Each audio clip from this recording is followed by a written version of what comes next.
안녕하세요, 여러분. 틀딱이 알려줄게 세 번째 파일입니다. 제목은 이스라엘-이란 전쟁, 저문은 미 제국의 그림자, 그리고 최고조에 달한 한반도 지정학 리스크에 대해서 말씀드리겠습니다. 중동. 중동하면 먼저 생각나는 것은 어마어마한 매장량의 오일을 생각하게 되죠. 이스라엘이라는 나라의 지도상의 국가의 위치를 보면 이집트, 사우디아라비아, 요르단, 시리아, 이라크 등등 수많은 중동 국가, 산유국에 둘러싸여져 있는 나라죠.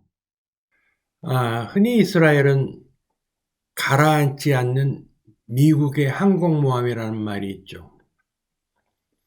이것은 미국의 전 국무장관 알렉산더 헤이그가 한 말인데요. 가라앉지 않은 항공모함의 뜻은 뭔가요? 항공모함은 움직이려면 비용이 들죠. 시간이 걸리고. 고정적인 항공모함을 이 중동에 정박을 시킨다는 얘기는 이 수많은 오일 자원을 컨트롤할 수 있다라는 의미도 되죠.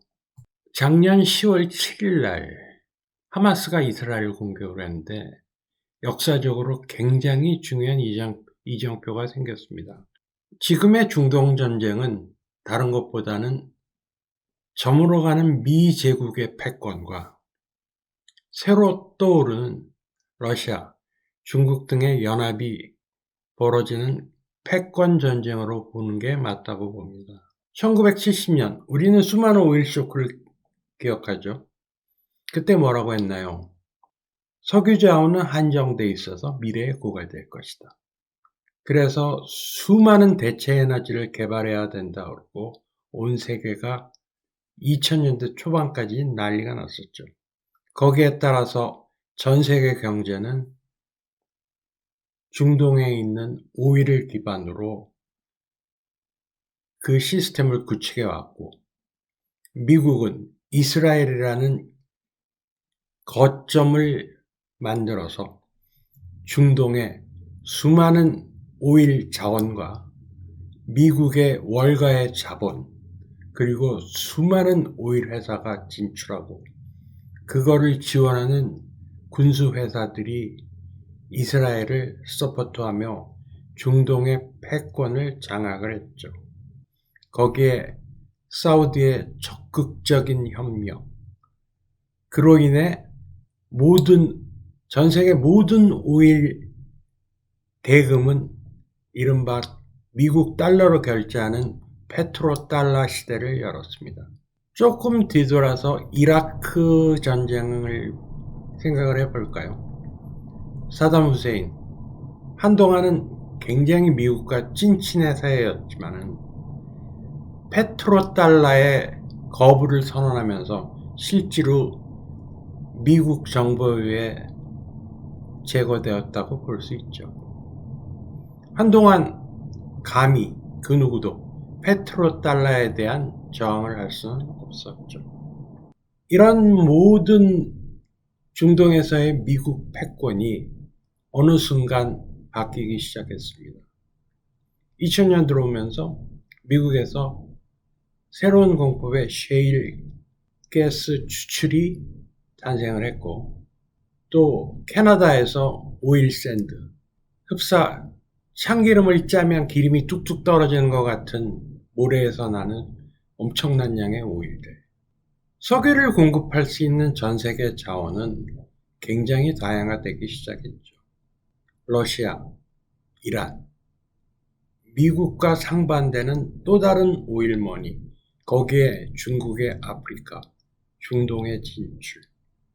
굉장히 복잡한 구조로 이 모든 것이 재편이 됐고, 중동에 진출한 미국의 수많은 오일 기업들이 그리 수지가 안 맞는, 장사가 안 되는 그러한 상황이 벌어졌죠. 미국의 입장에서 보면 중동은 반드시 지켜야 되는 1970년도, 80년도, 90년도의 상황에서 완전히 바뀌었죠. 들어가는 노력과 자본에 비해 가져올 수 있는 것이 점점 줄어들기 시작했습니다. 네오콘과 금융업, 그리고 민주당으로 대표되는 미국의 기존 정치 세력들, 기존 팽창주의는 여전히 그 대외 노선을 유지하려고 하지만 트럼프의 아메리카 퍼스트라는 정책은 이와 상반되는 입장을 견지하고 있습니다. 이런 모든 상황으로 인해서 이스라엘은 현재 미국에게 계륵과 같은 존재가 되어버렸죠. 미국 금융권, 에이펙, 그들의 이권은 이스라엘에서 현재 발을 뺄 수 없는 상황이지만 더 이상의 자본과 미국의 국력을 넣기에는 중동에서 갖고 오는 그 이익은 점점 줄어들 수밖에 없는 거죠. 단적으로 얘기해 중동에 대한 미국의 식민지 정책은 이미 철수를 해야 되는 단계에 들어선 거예요. 하지만 다른 측면을 보면 그동안 중국, 러시아는 아프리카, 중동에 끊임없이 그 발판을 마련했고 러시아와 중국, 수많은 오일머니를 기반으로 해서 미국을 위협하는 그런 단계가 됐죠. 중동에서 발을 빼야 하지만 그 발을 빼는 순간 중국과 러시아의 영향력을 키우고 이 오일머니가 러시아와 중국에 들어가면 거꾸로 그거는 미국에 엄청난 위협이 된다는 이러한 사실. 두 가지 중에서 이러지도 못하고 저러지도 못하는 아주 우스운 상황. 나는 먹기 싫은데 다른 사람이 가져가거나 먹는 건 절대로 허용할 수 없는 그러한 상황으로 벌어지고 만 거죠.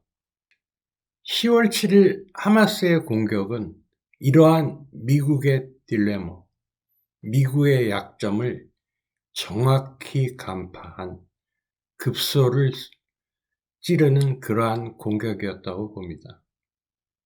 배경은 당연히 여러분이 아시다시피 이란, 그 배후에 러시아.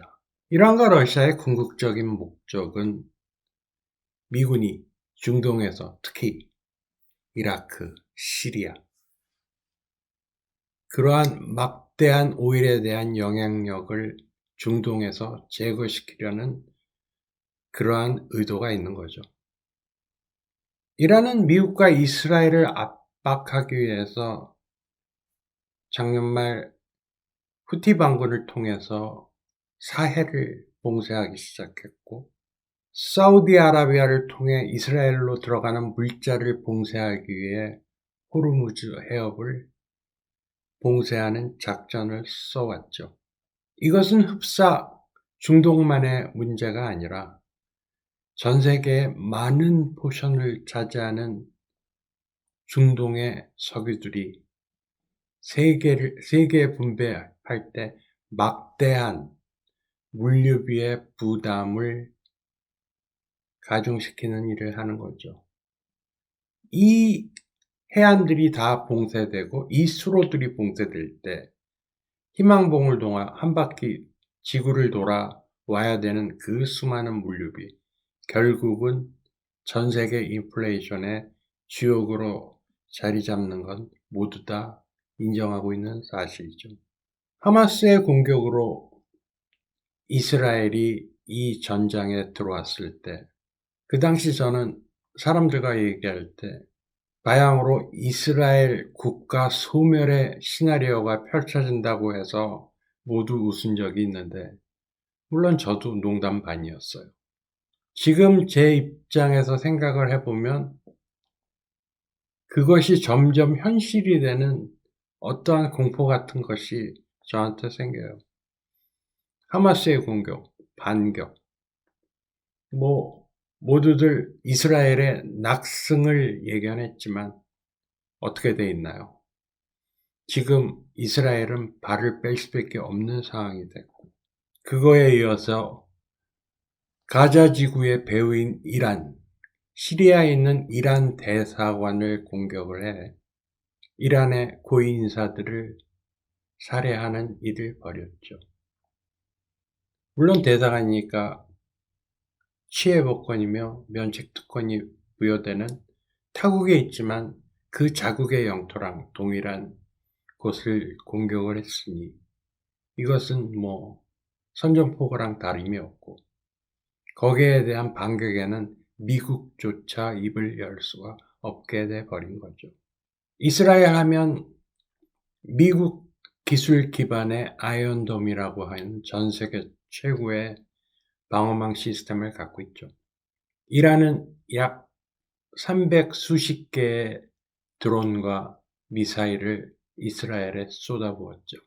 이스라엘은 이란의 공격의 99%의 방어를 했다고 자랑을 하고 발표를 했지만 나머지 1%는 어떻게 된 건가요? 그리고 그 1%는 이란의 주장에 의하면 정확히 이스라엘의 핵심적인 군사 시설을 타격을 한 것이고 이스라엘의 발표에 의하면 7세의 소녀가 중상을 입었다. 99%를 막았기 때문에 아주 작은 희생으로 우리는 막았다. 하지만 이란 쪽의 입장을 살펴보면 민간인을 해하지 않고 그 어마어마한 아이언돔이라는 그 방어망 시스템을 뚫고 정확히 원하는 부분에 타격을 한 그러한 기술력을 얘기를 하죠. 물론 현재 전 세계 매스컴들은 이란의 편이 아니잖아요. 그거에 대한 명확한 설명, 나머지 1%는 어떻게 됐는지. 이번에 이스라엘은 이란의 공격을 막기 위해 약 1조 원 이상, 1조 원에서 2조 원의 비용을 쓴 걸로 얘기되고 있고 이란은 이 공격에서 약 한 300억 원 정도 드론과 미사일을 사용한 걸로 돼 있어요. 전쟁이 장기화되면 그 다음에 더 이상 말씀드리지 않을게요. 제가 생각하는 가장 중요한 포인트는 미국의 방어 시스템을 기반으로 한 이스라엘 아이언돔의 힘없는 붕괴라고 생각합니다.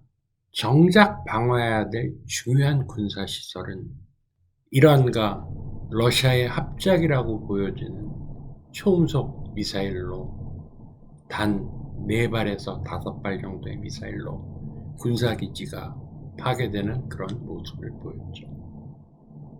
미국이 그렇게 자랑하던 패트리엇 시스템은 도대체 어떻게 된 것인가요?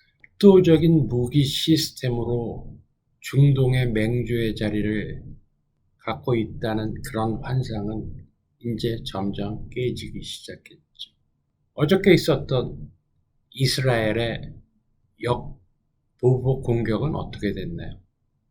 이란의 어떤 시설을 공격했다고 주장하지만 구체적인 데이터도 이 며칠간의 이란의 이스라엘 공격, 이스라엘의 이란의 반격은 러시아 이란 합작품과 미국 무기의 하나의 무기 박람회를 보는 듯한 그런 느낌이에요. 지금까지 말씀드린 그러한 저의 아주 합리적인 의심으로 미국의 무기 시스템, 전쟁 수행 능력은 전 세계의 신뢰를 잃었다고 판단이 됩니다. 자, 먼 나라 이야기 그만두고 이제 한국으로 와볼까요? 그리 먼 나라 얘기도 아니에요. 왜냐하면 저희는 그곳에서 막대한 양의 그 석유를 사오잖아요. 석유값이 뛰면 우리는 어떻게 돼야 되는지는 명약관화한 것이고 지금 같은 상황에서 러시아 사할린에 있는 그러한 어마어마한 유전을 우리는 갖고 올 수도 없죠. 미국이 싫어하고 러시아의 관계는 완벽하게 단절이 돼 있습니다. 너무 대가가 크네요. 바이든 날리면이 어마어마한 대가를 치르고 있는 것 같아요. 현재 한국의 방어 시스템을 한번 살펴볼까요? 러시아에서 개발한 이른바 석고쏘기, 싸구려 드론, 돈 100만 원짜리를 쏘고 그 뒤에 초음속 미사일을 쏘고 기존의 방어망을 아주 저렴한 무기로 초토화시켜 놓고 그 사이를 정교한 고가의 미사일이 들어가서 쏘는 그러한 석고쏘기 전략. 이번이 이란이 구사한 전략이죠. 샤이드 136이라고 하는 이란에서 개발한 드론과 러시아의 최첨단 기술이 응축된 초음속 미사일. 어마어마한 가격의 방어망 미사일이 돈 100만 원짜리 드론을 떨어뜨릴 때 그 틈을 비집고 들어가 적의 중요한 시설을 공격하는 이른바 석고쏘기 전략. 한국으로 와서 보면 이것은 더 끔찍한 상상이 되죠. 이란과 이스라엘은 상당한 거리가 있죠. 하지만 한국과 북한의 거리는 어떻게 되나요? 전방에 배치된 대포, 장사정포라고 하는 150km짜리로 우리를 충분히 타격을 할 수 있죠. 그렇게 얘기하실 거예요. 그 포들이 우리한테 얼마나 많은 타격을 줄 수 있을까? 하지만 그런 상상을 하면 어떨까요? 돈 100만 원짜리 드론과 그 장사정포. 전 세계 최강국이잖아요. 장사정포는 북한이. 그거를 섞어서 쏘고 최근에 북한에서 극초음속 미사일 시스템을 시험 발사를 했죠. 그걸 공개하고.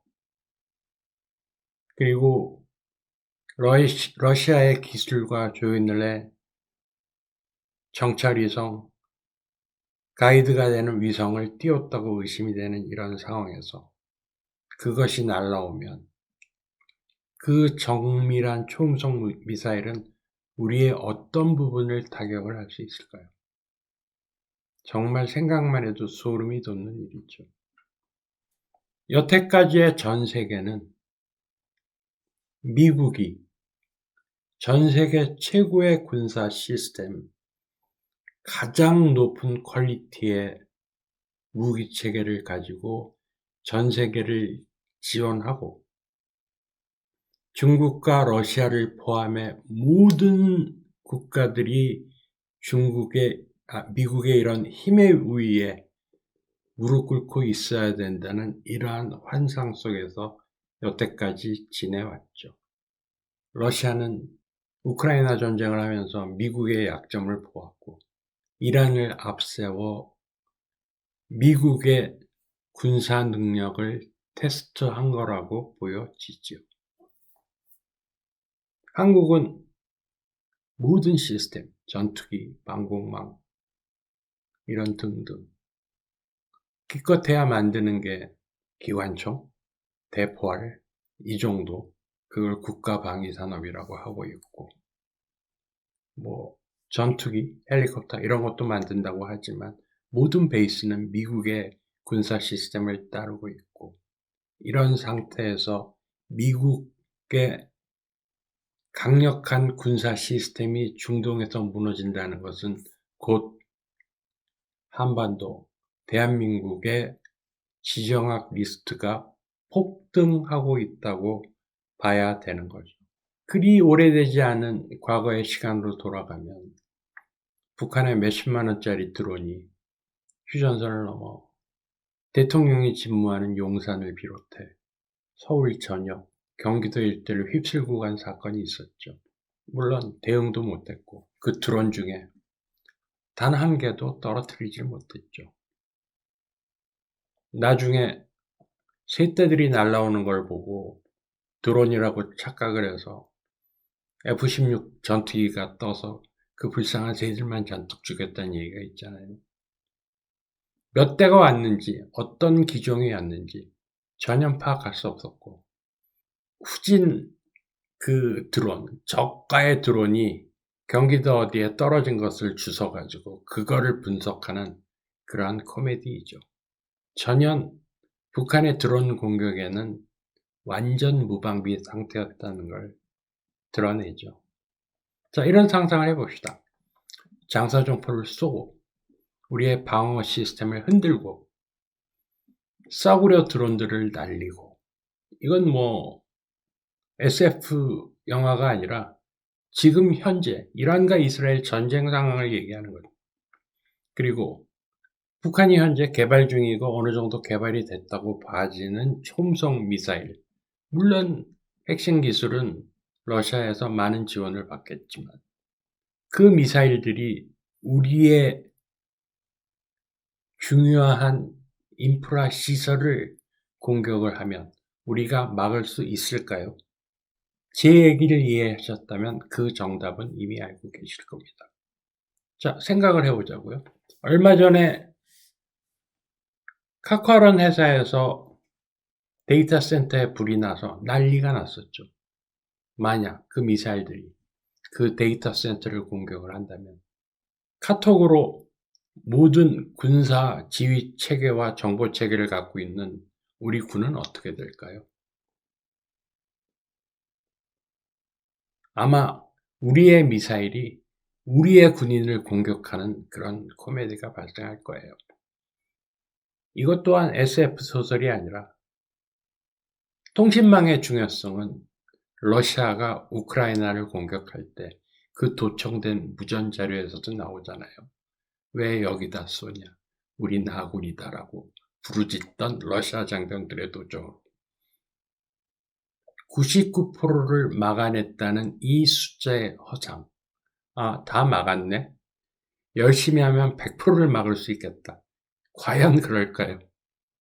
자, 우리가 여태까지 철떡같이 믿었던 미국, 그리고 현 정부 들어와서 러시아와 중국을 공개적으로 적대시하며 여태까지 쌓아왔던 그러한 모든 노력이 다 없어지고, 현재 한국에서는 러시아와 중국을 얘기하면 공산당 빨갱이라고 취급받는 이 상황, 마음을 열고 한번 봅시다.